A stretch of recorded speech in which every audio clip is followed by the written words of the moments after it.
Hi, I'm Madison Hanson, and you're watching Brain Crash. Today we're going to be talking about Dr. Faustus by Christopher Marlowe. Stay tuned. Christopher Marlowe. Stay tuned.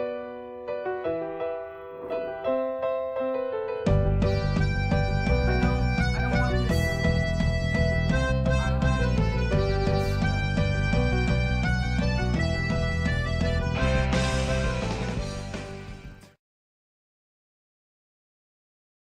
This drama revolves around a single choice, the choice between God and power, the choice between good and evil. I know this seems like a stereotypical conflict, usually appears in a lot of other plays, but he took it to a whole new level. Just for some reason, never told us why, was like, I don't really care for God anymore, and hell seems nice around this time of year. So, this play examines the fall from grace that Faustus takes after he signs away his soul to the devil out of love, and in exchange he gets power and limitless knowledge. So despite many later opportunities to repent, Faustus did not turn away after kind of realizing that maybe this isn't where I want to go, maybe that's a con, just regular things. So ultimately this decision comes back to haunt him, and he realizes at the end of the play that this was the worst mistake he made in his 24 years of life. So, main moral and lesson of this story: do not sell your soul to the devil. I know this seems like common sense, but despite all the knowledge he got, he did not pick that one up.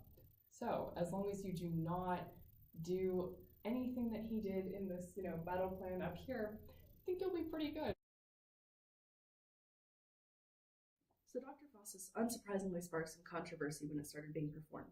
Some spectators were so afraid of the demons that appeared on the stage that they went crazy after seeing the play. Seems a bit extreme, but whatever. This also ruffled the feathers of the newly founded Calvinist church, who believed in predetermination. They were upset that Dr. Faustus chose where his soul went instead of letting God decide at the beginning of his life. But despite their best efforts to get it off the market, Dr. Faustus was a hit and created a new type of play called the Faustus Legend, so that's pretty cool, I guess. The themes of this drama revolve around sin and internal conflict. Throughout the entire play, we were taken through various scenes during Faustus's 24 years of life to see how sin impacted his character and his overall ability to get into heaven. His first major sin that we saw was him turning away from God through his deal with the devil. From there, it was a downward spiral, and Faustus was consumed by the power and greed that his sins gave him. The other main theme was internal conflict. Faustus continually struggled with deciding whether or not he'd actually made the right decision in this bargain or not. And every single time he questioned it, he considered repenting until he was scared back into submission to the devil. So ultimately, Faustus, despite him questioning things, he let his greed and desire to overrule common sense, and that, in the end, is what damned him to hell. I know, this is a very morally uplifting story. So the first act of Dr. Faustus starts off in Faustus' study. There, he's still a semi-good scholar and everything, has pretty good-ish morals, and he's just trying to figure out how he can gain more knowledge. And he decides, maybe through this necromancy book he just picked up along the way, that it can really help him out with that. So he's thinking about how magic can benefit him, and he asks his servant Wagner to make an appointment with two magicians named Cornelius and Valdez. So they pop up later. While Faustus is kind of on the breaking point of selling his soul and everything, two angels decide to descend and ascend from heaven and hell, and they give him the rundown. Repent for your traitorous thoughts and God will still love you, or just keep on going down this way and then you can get all the power and knowledge you want. I know, real head scratcher. Eternal damnation or 24 years of fun.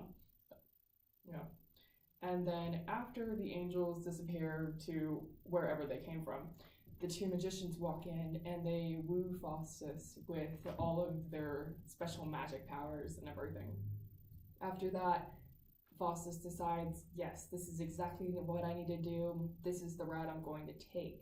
So he decides to summon a demon from hell, just normal Friday night stuff. And he summons a demon named Mephistopheles. And there he tells him that I will sell my soul in exchange for all these agreed terms. And Mephistopheles leaves to go talk with Lucifer and see if he can make this deal or not. So that is how Act 1 ends. Pros: power, magic, and knowledge. Cons: eternal damnation.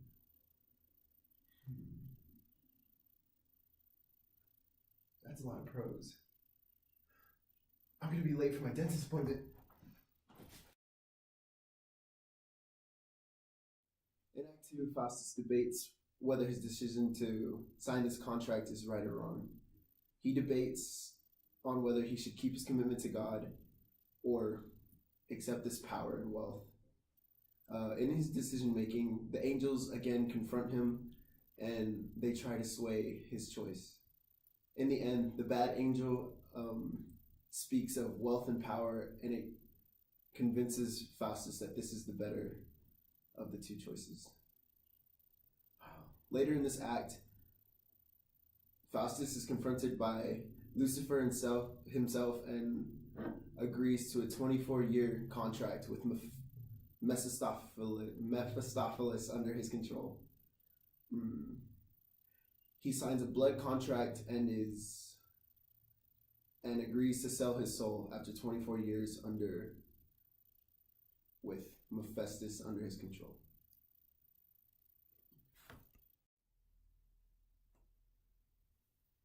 Contract. Dear Lucifer, I give my body and soul to you. Hugs and kisses, Faustus.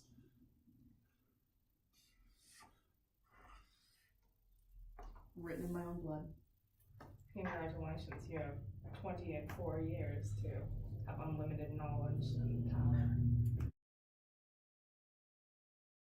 In Act 3, we're finally seeing how Dr. Faustus is deciding to use his newfound special powers. You may think, maybe he'll do it for something, maybe he'll use them for something extraordinary.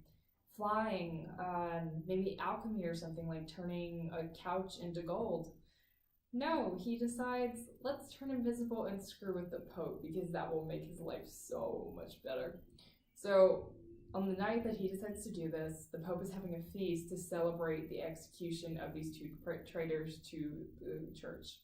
What they decided to do, it's not that big a deal. They may have decided to try and assassinate him, but it didn't happen. And Christianity preaches forgiveness. But the Pope kind of took it a little too personally and was not going down that route. So after being upset about that, the Pope has been looking forward to this feast tonight because then he can drink all of the wine he wants, eat his fill, and just sleep happily ever after. That didn't happen because Faustus decides to mess with the Pope and steal his food and his wine, which causes the Pope to throw a temper tantrum like a little kid and start yelling out death threats at whoever's doing this to him.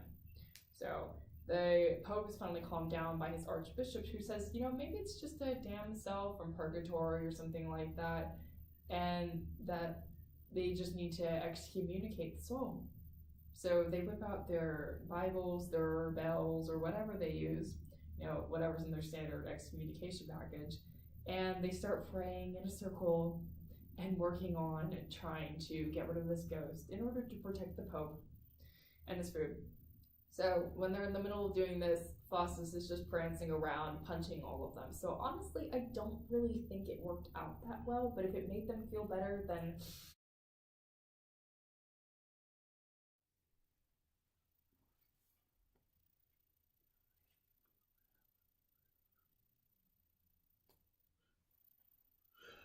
Who's that? Hello? Hello?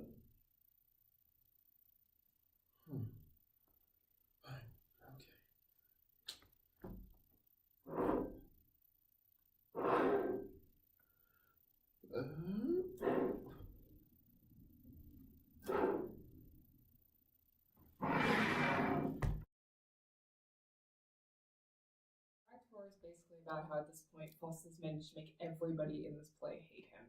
So while he's visiting the Holy Roman Empire and showing off his magic powers, he humiliates this guy named Benvolio by making him grow horns. Humiliated, Benvolio rallies the help of his friend Martino and some fellow soldiers, so that way they can go and kill Faustus to defend his honor. Because yes, killing off one guy will solve all of your self-esteem issues. So, Faustus, having unlimited knowledge, walks in with a false head, and Benvolio cuts that one off and thinks that Faustus has died. So while Benvolio and his friends are cheering around the dead body, Faustus rises up from the ground, and he sticks his devils on them and kills all of them off. So, later, a guy named Dick and another one named Carter walk into a bar, and they meet up with a horse courser, and they all start complaining about how Faustus has wronged them completely in their lives. Faustus ate all of Carter's hay, gave Dick the faceman aid, and gave the horse courser a horse that would turn to hay the second it touched water. So while they're all fueled by their alcoholic rage and everything, they rush over to the Duke's home where Faustus is entertaining and start ranting to him about how they've ruined their lives. Faustus, trying to avoid a catastrophe like the last one, just charms them all so that way they can forget what he did to them, and he walks out the door. So between giving a guy horns, scamming a few people, and giving a dude the face of an 8, Faustus is doing a pretty fantastic job of fulfilling the devil's will, which is screwing with everybody. So now let's take a look at the thought bubble. So let's go to the thought bubble and see what they have to say. Did you call Thought Cafe to get the thought bubble? Thought bubble. Yeah, we were gonna have those. Yeah. Mm-hmm.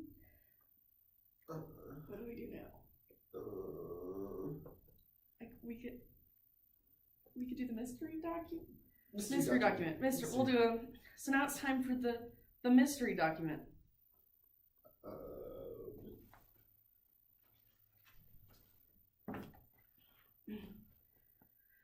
Sweet Mephistopheles, so charm me here, that I may walk invisible to all, and do whatever I please, unseen of any. Oh, I know this. Oh, where have I heard? Is it Twilight? No, it's not. No, it's not Twilight. Harry Potter. It's Harry Potter. Mm-mm. Not Harry.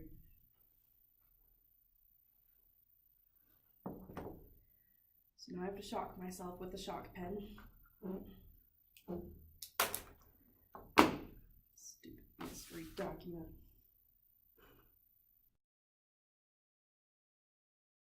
Act 5, the play is ending right back in Faustus' study. There he's visited by an old man who convinces him that he has made a terrible mistake and that he needs to repent in order to possibly save his soul now. So this triggers Mephistopheles completely, because you'd think at this point Faustus would understand that he bought himself a one-way ticket to hell. There's no way this is being refunded at this point. So on his last night on Earth, Faustus finally tells his fellow scholars what he did that night in his study, and they part and tell him that they will pray for his soul. So our famous counselors descend and ascend after this happens, and they just spend the entire time roasting him for his stupidity. They tell him that, it was your choice to turn away from God, and now you have to pay the price for choosing greed. Okay? So after they leave, Faustus has a pity party for about an hour, and then at the end of his 24 years, the devils show up, and they drag his sorry butt back to hell. It's probably still there right now, not entirely sure. So, in conclusion, ladies and gentlemen, stay in school, don't do drugs, and do not make deals with the devil. This is Brain Crash. Thank you for watching.